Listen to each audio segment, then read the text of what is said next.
everybody, I'm Lise. Come on a journey with me and you can see how I see. In touch. Hi everyone, today I'm going to show you my new favorite way of making bacon. If you are a follower of mine, you probably remember in the early part of the pandemic I got an Instant Pot. And now we're a year and a half in and I have added another appliance to our kitchen, which is an air fryer. There's so many different brands of air fryers. There's all kinds of sizes. I just got a small one. It's a 2-quart. And I wasn't really sure if I would even use it very much, but I wanted something that I could throw stuff in real quick to heat it up, like chicken tenders or fries. I've done some baked peaches in it. You could do bagels in. I've done hard-boiled eggs in it. But today I'm going to show you how to use it to make bacon. The one that I have is called the Chefman 2-quart Air Turbo Fry Personal Compact Healthy Fryer. It's a mouthful. I know there's some that are much larger. There's like 8-quart ones. There was one that was called a fryer convection oven, and it was 11.6 quarts, and it would turn the food for you. I don't need anything quite that complicated.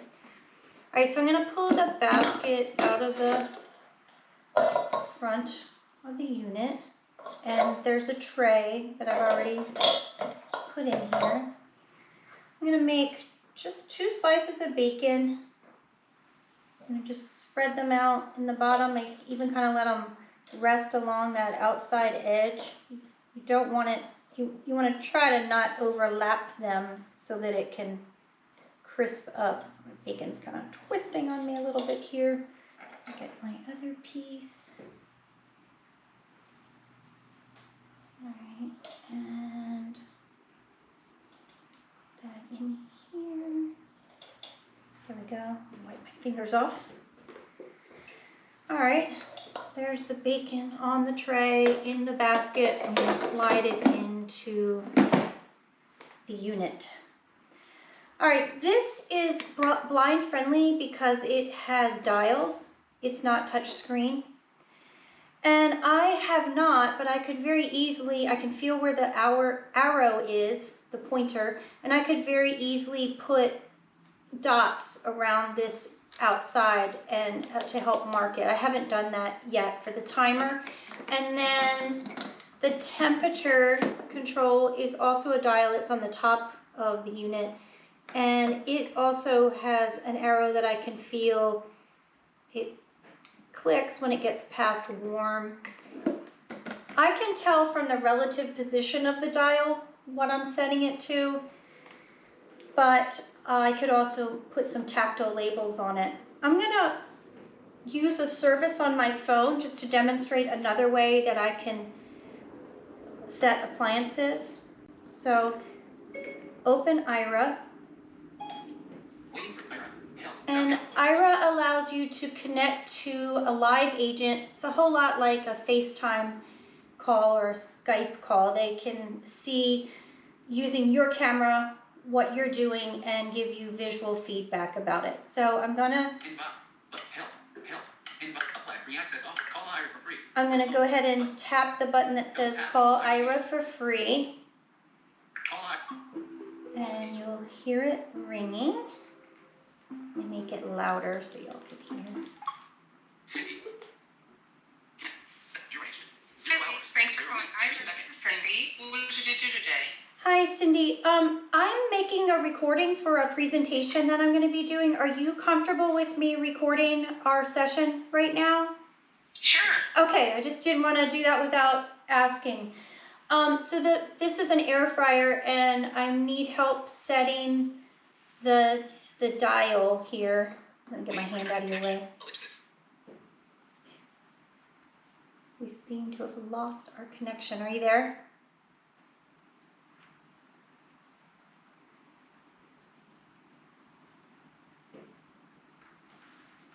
Sound output. Message. Button.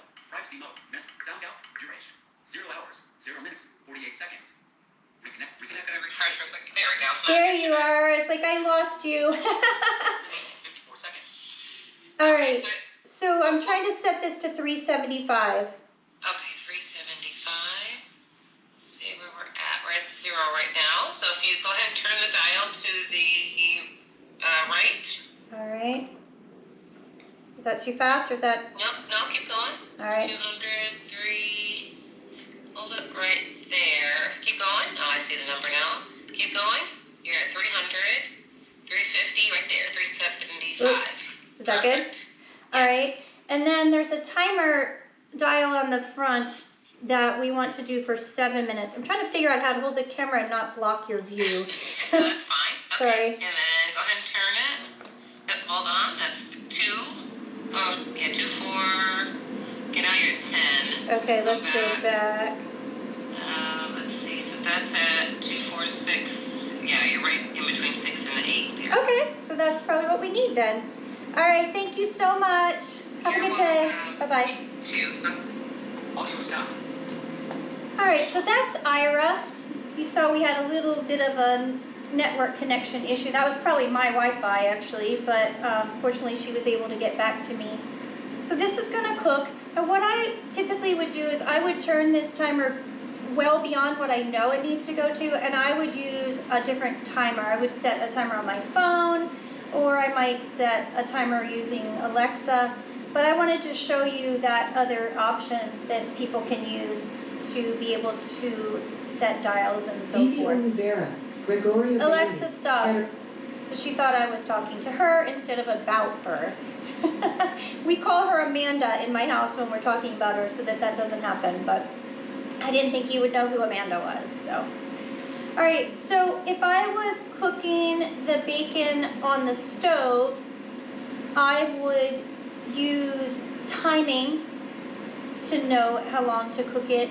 And then with my tongs on the stovetop, you know, in the pan, as the bacon crisps up, it feels different. And also as it cooks, it sizzles less. So in this pot, I love this because there's no spatter. I'm only making 2 pieces, so it works well for that.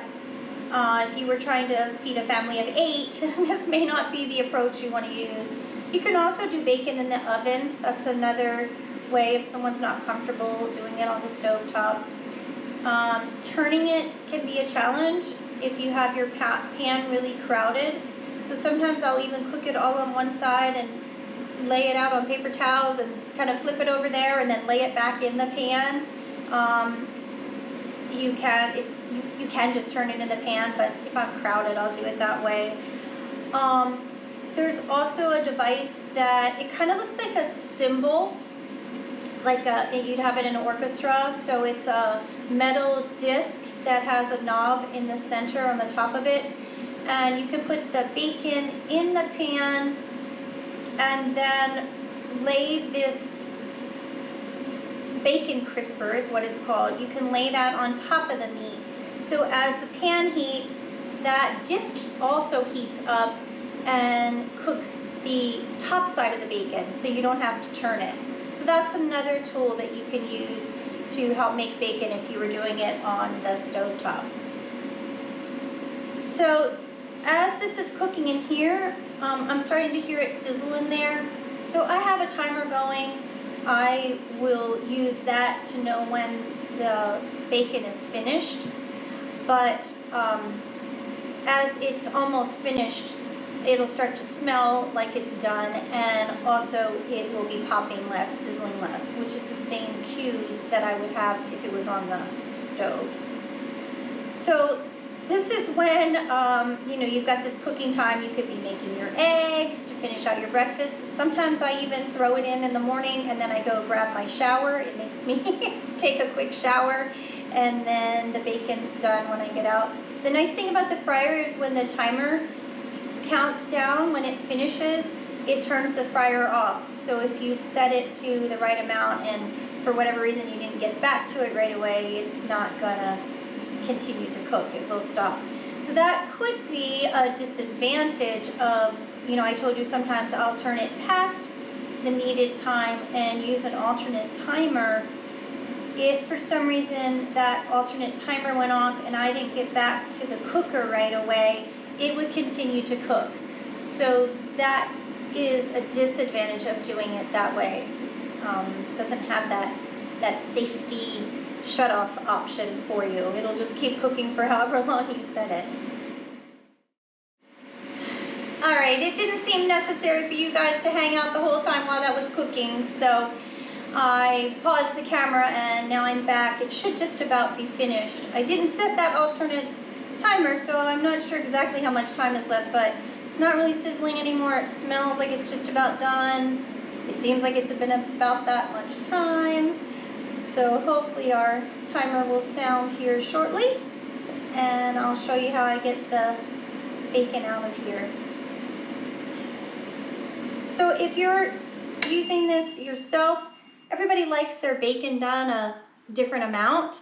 So you might want to just sort of experiment with it.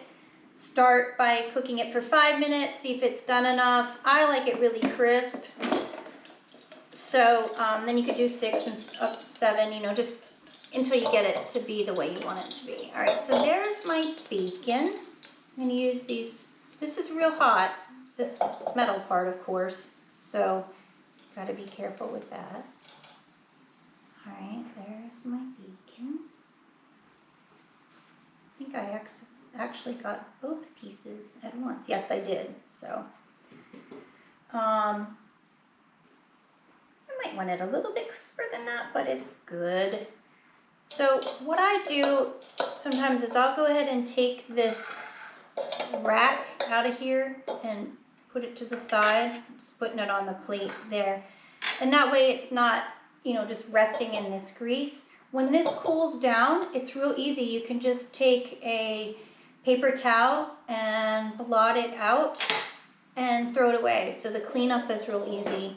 If you do, you know, I could put more bacon in and run it again. If you start to get more grease in there, it's still really easy to pour it out of that basket. So here's my bacon. Looks good to me. I'll go ahead and sample a little bit.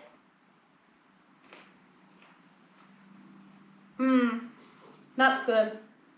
But you can't really go wrong with bacon. All right, so this is the Chefman Turbo Air Fryer, and I'm using it to make bacon. Have a good breakfast. Bye. Hey everyone, thanks for coming by to check out my video. If you liked it, go ahead and click the like button, and you might want to subscribe to my channel, and you can ring the bell so you get a notification when the next video comes out. If you need to get in touch with me, maybe you want to make a request or you want to check on booking for an event, you can shoot me an email. It's Lise, L-I-S, sings for you, and the 4 is a word, not a number, @gmail.com.